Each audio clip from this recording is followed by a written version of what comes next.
Hello, and welcome to episode 41, First Species Counterpoint Above. So, last episode, a long time ago, I talked about just some basics about counterpoint. And the most important thing I talked about were our two big values, independence and variety. These are the big values in counterpoint, whether you're talking about an individual melody or the way two melodies behave together. And they are the things I want to teach counterpoint from instead of giving you a ton of rules. That being said, I am going to give you just some basic rules. So the first rules are for the melodies individually. So if you watched the last episode, you know I talked about how melodies have to be good. Quote unquote good. We don't mean good as in you like them, though hopefully you kind of like them, or else this will be pretty miserable. But I mean good as in doing the things we like melodies to do, which is be mostly stepwise, with a few leaps and skips. So remember, a skip is a third, and a leap is anything bigger than a third. When you do leap and skip, especially when you leap, we like to fill in the leap in the opposite direction. So you leap up a fifth, try and step down. It kind of helps make your melody be sound like it's all coming from the same place, right? You don't want to kind of leave some notes dangling way higher or way lower than the others. Remember how part of the independence factor is that each melody wants to kind of have its own kind of condensed little range, usually around an octave to a tenth at most, where everything that happens in your melody takes place, pitch-wise. Melodies want to start on tonic and end on tonic. However, if you're doing a counterpoint above, you can start on scale degree 5 or sol. I go back and forth between scale degree and movable do language, so just a warning if you're a European listener or someone else who uses sol to always mean G, I use it to mean the same exact thing as I would say scale degree 5 to me. So it depends what key you're in. We like for melodies to have one climax or anticlimax. That just means a high point or low point. So think about it like one high point or one low point. Again, it comes back to variety. We don't want to feel like we're hammering away at this top note that we can never kind of break through, or that we're stomping away at this bottom note we can never get under. I'm going to leave it at that for our melody rules. I'm sure we'll run into some more, but like I said, trying to do this value-based instead of rule-based. How about their co-behavior? So co-behavior is a huge part of what counterpoint is about. It's about how different good melodies behave together. So in first species, the number one rule, big star, is everything must be consonant. So every interval formed by our two lines has to be a consonance. Just as a reminder, consonances are major and minor thirds and sixths, and then perfect unisons, fifths, and octaves.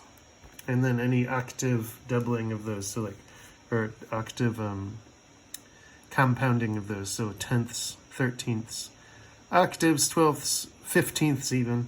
That's how we always want it to be a consonant. Everything has to be a consonant. The ending of a melody has to be either T-do, so raise scale degree 7 to 1, or Re-do.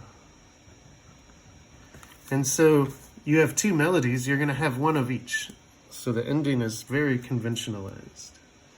We don't want to ever have parallel perfect intervals or even similar perfect intervals. We've talked a little bit about this and we'll run into it a lot. However, we like parallel sixths or thirds, positively like them, but we don't want to have more than 3 in a row.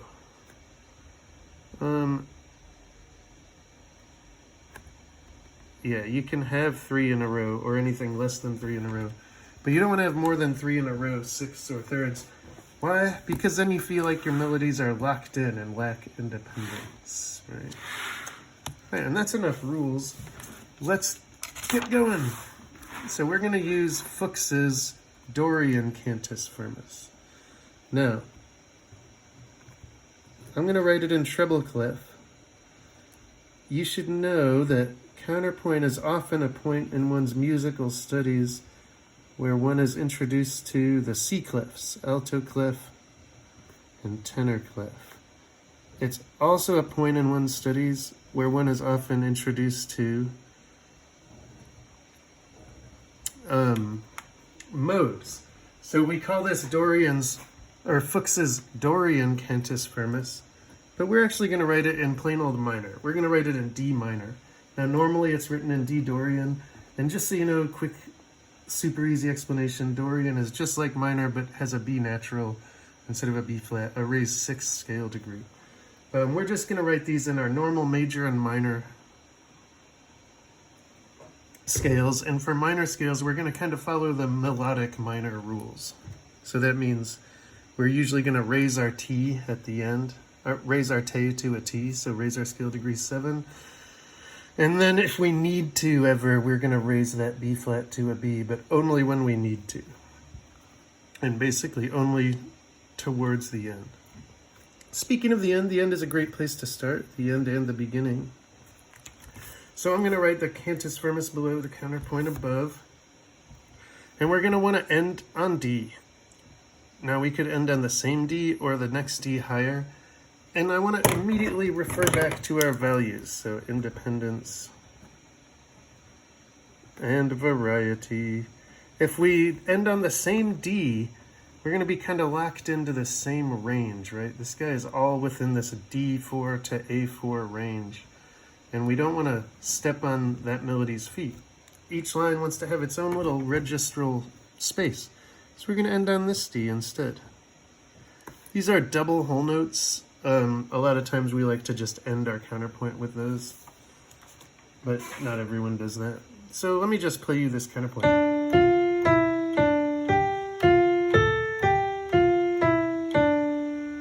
Yeah, one of the very first official species counterpoint Cantus Firmuses, brought to us by Johann Fuchs himself. Anyhow, so our rule about endings. The end is a great place to start. We have to have one line that ends re do and one that ends ti do. So this is actually already decided for us. Ti to do. This forms a 6th, spreading out to an octave. That's a really normal way for a species counterpoint to end. And we like to write the intervals in between the staves. You don't have to worry about if it's major or minor, just the number of the interval or the quantity of the interval. And if you see a 6 to 8 at the end, that's a good sign you're doing it right. And notice I raised my C natural to C sharp. So again, using those kind of melodic minor rules to oversimplify. Basically, we want this to be a T, and then the only reason we would raise our B flat to a B is if we needed it to avoid the augmented second between the C sharp. Okay. We can start on a do, and we can start on a sol. I'm going to start on a do. I'm sure there's some good counterpoints you could write that start on a sol, but I'm just going to start on a do, because that's what I'm doing. Okay. Now, right away, I can't just step if I start on a do, right? Stepwise should kind of be your default. We want mostly stepwise. But if I go up to an E, I'm going to form a dissonance with the F, a major 7th. If I go down to the C, that's not dissonant. However, I kind of don't want to have 2 perfect intervals right in a row. That kind of messes up my variety. So I'm going to leap down to this A. So I went from an octave to a 3rd. And that's totally fine. That sounds great.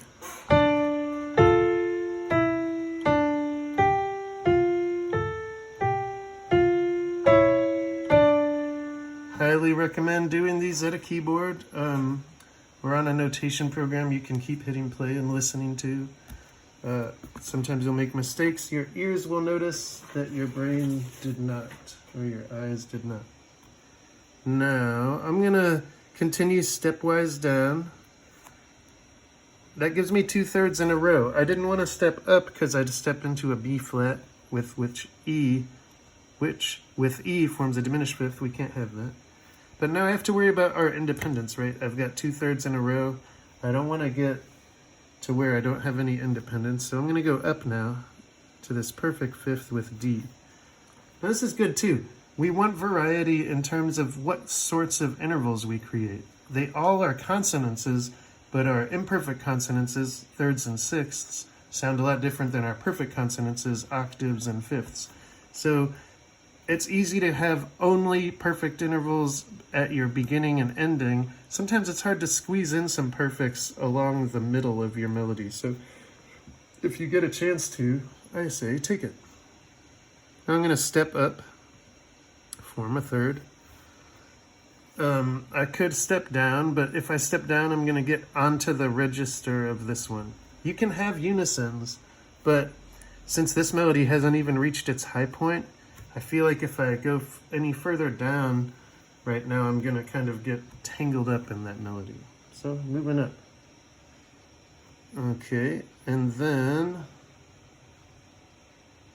I could come down a third again, but I just did this 2/3 down.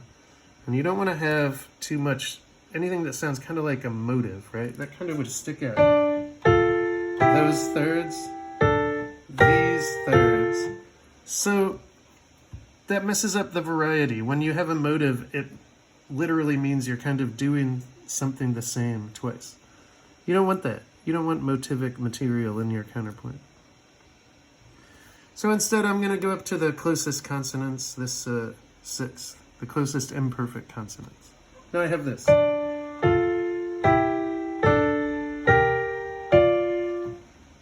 All right, now I skipped up.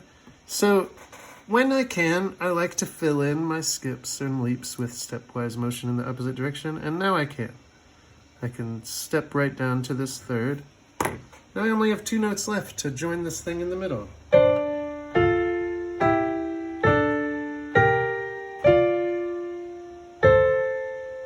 Okay. Now from here, I think what I want to do is leap up again, because I notice I do have one anticlimax, but I don't have a climax. And I kind of want to have a climax in this melody. And I want it to be right here. I'm just going to form a sixth. And that lets me just step right down on another sixth here. And notice I have 3 sixths in a row. That's okay. It isn't the most variety possible, but, and it doesn't go too far. We let you have 3 in a row before we cut you off. You can have 3 sixths in a row without making it sound like your whole melody is just locked into 6. So listen to these together.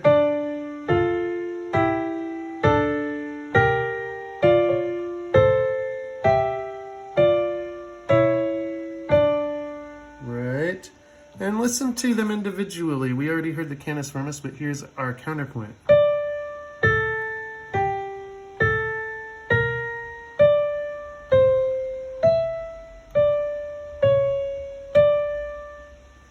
To me, that sounds pretty good. I got a good variety. I got a fifth snuck into the middle, so it's not just all thirds and sixths. I never have more than 3 of something in a row. Both melodies have their own little registral space, so that gives them independence. They're never locked into the same interval for more than 3 in a row. And I didn't break any similar motion to a perfect interval rules. So yeah, this is a great counterpoint. Here it is one more time.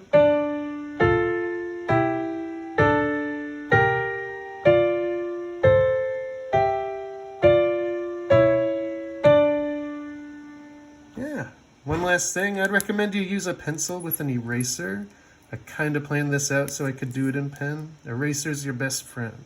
So next lesson, we'll do counterpoint below. Have a good day.